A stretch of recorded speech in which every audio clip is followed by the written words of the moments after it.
గురునాథం గారు నమస్తే అండి. మరి ఈరోజు ఏపీ రాష్ట్రంలో ఏషియాలోని అతిపెద్ద డేటా సెంటర్ని విశాఖపట్నంలో ఏర్పాటు చేయబోతున్నట్టు గూగుల్ సంస్థ ఒక ప్రకటన కూడా రిలీజ్ చేయడం జరిగింది. ఆంధ్ర రాష్ట్ర పౌరుడిగా ఏ విధంగా రియాక్ట్ అవుతారు దీని మీద? విజనరీకి ప్రిజనరీకి తేడా ఏంటంటే, బాబు గారికి జగన్మోహన్ రెడ్డి గారికి తను ఎప్పుడు కూడా అప్ టు దట్ మార్క్ ప్రపంచంలో. ఇప్పుడు ఏషియాలోనే నెంబర్ 1 గూగుల్ సంస్థ డేటా సెంటర్ అక్కడ ఏర్పాటు చేస్తున్నటువంటి $6 billion. It's not ordinary thing. అంటే కొన్ని లక్షల మందికి ఎంప్లాయ్మెంట్ జనరేట్ చేసేటువంటి ఒక పెద్ద హబ్ లాగా తయారవుతూ ఉంది విశాఖపట్నం. దాని మీద ఈ రోజున బ్రహ్మాండమైనటువంటి వర్కౌట్ జరుగుతూ ఉంది, స్వాగతిస్తూ ఉన్నాం. రెండో అంశం ఏంటో తెలుసా, ఇవాళ కుప్పంలో ఇదివరకు నేను కృష్ణానది నీళ్లు తీసుకొస్తానని చెప్పినటువంటి గ్రాఫిక్స్లో పెట్టి అటు ఇటు కట్టేసి చెంబు నీళ్లు తీసుకొచ్చి దాంట్లో పోసి ఇదే కృష్ణానది నుంచి నీళ్లు వచ్చినాయి అని చెప్పినటువంటిది ఇవాళ ఏరులై పారుతూ ఉంది. కృష్ణా వాటరు కుప్పంలో అసలు అన్ని చెరువులు నిండిపోయి వెల్లువలాగా ఉంది. ఇది కదా నదులు అనుసంధానం చేసేటువంటి కార్యక్రమం, రైతుల పట్ల ఉన్నటువంటి నిబద్ధత. నువ్వు రాజకీయంగా వాడుకోవటం కోసం చేస్తున్నటువంటి ప్రక్రియలో భాగమే జగన్మోహన్ రెడ్డి గారు. అందుకని నువ్వు పతనం అయిపోయావు. నువ్వు పులివెందులలో ఏం చేసావు? ఈరోజు నా ఇంకొకటి కుప్పంలో చాలా అద్భుతమైనటువంటి దాల్కో కంపెనీ చాలా చాసెస్, ఏది ఐఫోన్కి సంబంధించినటువంటి చాసెస్, దానికి సంబంధించినటువంటి మెకానిజం అల్యూమినియంతో చేసేటువంటి అన్ని కార్యక్రమాలు దాదాపుగా ఒక 2,000 కోట్ల రూపాయలతో అక్కడ పెట్టుబడి పెట్టి ఆ స్పేర్ పార్ట్స్ అన్నీ కూడా తయారయ్యే విధంగా ఇక్కడి నుంచే ప్రపంచం మొత్తానికి కూడా సప్లై చేసి ఉత్పత్తి చేసే విధంగా కుప్పాన్ని ఒక ప్రపంచంలోనే యాపిల్కి అనుసంధానం చేసేటువంటి కుగ్రామాన్ని పెద్ద నేషనల్ లెవెల్, అమెరికా లెవెల్లో మరి సిలికాన్ వ్యాలీ అయిందో, లేకపోతే ఇప్పుడు మనం అమరావతిలో క్వాంటమ్ వ్యాలీ ఎట్లా అయిందో ఆ విధమైనటువంటి స్థాయికి తీసుకెళ్తున్నటువంటి చంద్రబాబు నాయుడు గొప్పవాడా, ఒక విజనరీ గొప్పవాడా, ఒక పిజనరీ అంటే జైలుకి వెళ్ళి వచ్చినటువంటి జగన్మోహన్ రెడ్డి రేపు జైలుకి వెళ్ళబోతున్నటువంటి వ్యక్తి గొప్పవాడా? ఇది చెప్పండి.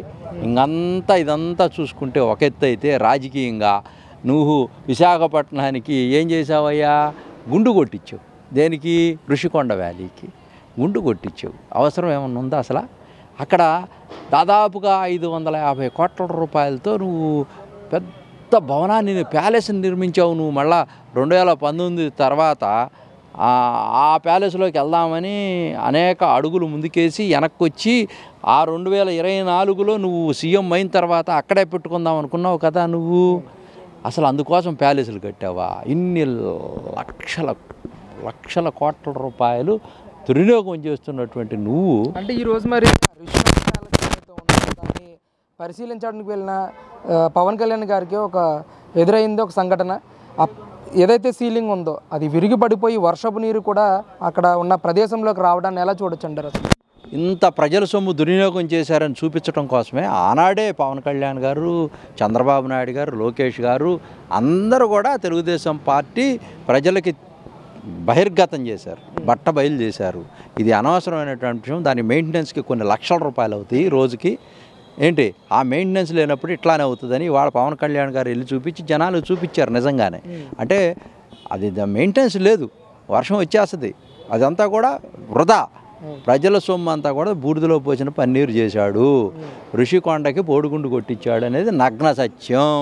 ఇది అందరికీ తెలిసినటువంటి సత్యం. అందువల్ల పవన్ కళ్యాణ్ గారు వాళ్ళ ప్రజలకు మంచి కార్యక్రమాన్ని చూపించాడు. జగన్మోహన్ రెడ్డి అతపాతాళానికి తొక్కినట్టే. ఈ రోజున రాజకీయాల్లో అతనికి చెప్పుకోవడానికి ఏమీ లేదు, అన్ని అవినీతిమయమైపోయాడు. అదేవిధంగా ఈ రోజున బుల్లెట్ ట్రైన్ అంటే ఎక్కడ మనం చూస్తాం? ఇంగ్లీష్ సినిమాల్లో చూసాం, చైనాలోనో జపాన్లో చూసాం. హై లూబ్రికేటెడ్ వాల్యూస్ కలిగినటువంటి ప్రపంచంలోనే ఒక్క ప్రధాన నగరం నుంచి ఇంకో ప్రధాన నగరానికి 2 గంటల వ్యవధిలోనే వెళ్ళేటువంటి కారిడార్ని నిర్మించబోతూ ఉన్నారు. దాదాపుగా 1150 కిలోమీటర్లు రమారమి హైదరాబాదు శంషాబాద్కి కనెక్ట్ చేసుకుంటూ, అదేవిధంగా సూర్యాపేట కోదాడ నేరుగా అమరావతికి, కృష్ణా బ్యారేజ్ నుంచి అమరావతికి కనెక్ట్ అయ్యి, అమరావతి దగ్గర నుంచి గుంటూరు మీదుగా చీరాల నుంచి మద్రాసు వెళ్ళేటువంటి పెద్ద రైల్వే ట్రాక్ ఉంది. దాని పక్కనే ఒంగోలు, ఆ తర్వాత కావలి, తర్వాత నెల్లూరు, తర్వాత తిరుపతికి కూడా పెట్టాలని ఒక ఆలోచన డిపిఆర్ తయారు చేయడం కోసం పంపిస్తూ ఉన్నారు. చర్చలు జరుగుతూ ఉన్నాయి. ఇంకొక 56 కిలోమీటర్ల ఎక్సెస్ తీసుకొని తిరుపతి మీద నుంచి మద్రాసు వెళ్ళిపోయేటువంటి కనెక్టివిటీ, అదేవిధంగా బెంగళూరు నుంచి హైదరాబాద్కి వెళ్ళేటువంటి కనెక్టివిటీలో అనంతపురం, కర్నూలు, ఆ యొక్క రాయలసీమ ప్రాంతానికి సంబంధించినటువంటి ఆ బుల్లెట్ ట్రైన్స్ అన్ని కూడా వెళ్ళేటువంటి శరవేగంగా ఆంధ్రప్రదేశ్ ఎట్లా అవుతుందంటే అద్భుతమైనటువంటి చైనా, జపాన్, అమెరికా, ఇంగ్లాండ్, అదేవిధంగా వెస్ట్రన్ కంట్రీస్లో ఉన్నటువంటి సదుపాయాలన్నీ కూడా శరవేగంగా అడుగులు ముందుకేస్తూ ప్రపంచం మొత్తం కూడా ఆంధ్రప్రదేశ్ వైపు చూసే విధంగా ఈ రోజున బ్రహ్మాండమైనటువంటి పరిపాలన చేస్తున్నటువంటి చంద్రబాబు నాయుడు గొప్పవాడా, విజనరీ, ప్రెజనరీ, జైలుకి జైలుకి వెళ్ళబోతున్నటువంటి జగన్ గొప్పవాడా, ప్రజలే తెలుసుకోవాలా. అంటే మీరు గొప్ప కృష్ణా నీళ్ళని తీసుకెళ్లారు చంద్రబాబు నాయుడు అని చెప్తా ఉన్నారు. అక్కడ ఎవరైతే భరత్ వైసీపీ ఎవరైతే సమన్వయకర్త ఉన్నాడో ఆయన నిన్న ప్రెస్ మీట్లో మాట్లాడుతూ ఇదంతా జగన్ గారు చలవ, ఇదంతా వైఎస్ రాజశేఖర రెడ్డి గారు తవ్వించారు, ఈ కాలువలన్నీ కూడా వైఎస్ రాజశేఖర రెడ్డి గారి హయాంలో నవ్వాయి, గతంలోనే జగన్మోహన్ రెడ్డి గారు నీళ్లు వదిలేరు, ఈరోజు చంద్రబాబు నాయుడు చేసింది ఏమీ లేదని చెప్పేసి ఆయన మాట్లాడుతున్నారు. ఏమండి, ఇప్పుడు దొంగ అంటే నీ గురించి చెప్పుకో ముందు. అసలు దొంగ అని ఎదుటి దొంగ అంటే అది పొరపాటు. చేసినోడు కార్యాచరణ చేసి నీళ్లు తీసుకొచ్చి ఇచ్చినోడు గొప్పోడు.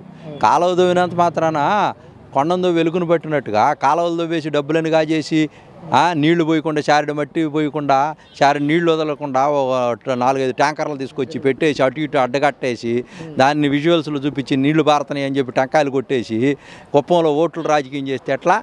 ఇప్పుడు ఏరులై పారుతూ ఉంది. ఇది నిజం. భరత్, నువ్వు మానుకో అన్నీ కూడా. నువ్వు అక్కడ ఎఫిషియెంట్ కాదు, చంద్రబాబు మీద స్థాయి వ్యక్తివి కాదు. అసలు మా పార్టీలో ఒక చిన్న కార్యకర్త సమానమైన స్థాయి కూడా కాదు నీకు. కులాలను అడ్డం పెట్టి చెట్టు పేరు చెప్పి కాయలు అమ్ముకొని కుక్కమూతి పిందిల్లా కొంతమందిని తయారు చేసి వ్యవస్థలో నీలాంటి వాళ్ళు వదలటం వల్ల అవివేకులు చంద్రబాబు నాయుడు నియోజకవర్గంలో నీ స్థాయి కాదు. నువ్వు ఎప్పటికి కూడా ఏమి కాలేవు. ఇక మానుకో ఈ అవాకులు చవాకులు. ఉంటే తెలుగుదేశం పార్టీతో చేతులు కలుపు. అక్కడ జరుగుతున్నటువంటి అభివృద్ధికి జేజేలు పలుకు. ప్రజలందరూ కూడా నిన్ను ఆదరిస్తారు, అభిమానిస్తారు. చంద్రబాబు నాయుడు చేస్తున్నటువంటి నిజాన్ని బట్టబయలు చేయి. జగన్మోహన్ రెడ్డి చేసినటువంటి తప్పుని బయటికి తీసుకురా.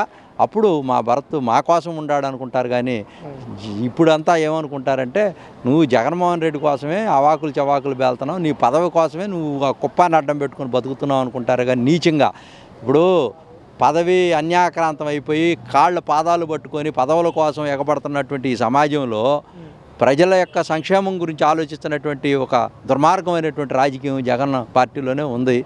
అది విడనాడితే కానీ మీరు బానిసలుగా బతికేటువంటి రాజకీయం ఇంకా కావాలనుకుంటున్నారు ఈ రాష్ట్రంలో. దందాలు చేసుకుందాం అనుకుంటున్నారా? మీరు ఇవన్నీ కూడా మానుకోకపోతే మీ పార్టీ పుట్టగతులు ఉండవు, జెండా కూడా కనపడదు. ఇది స్పష్టం.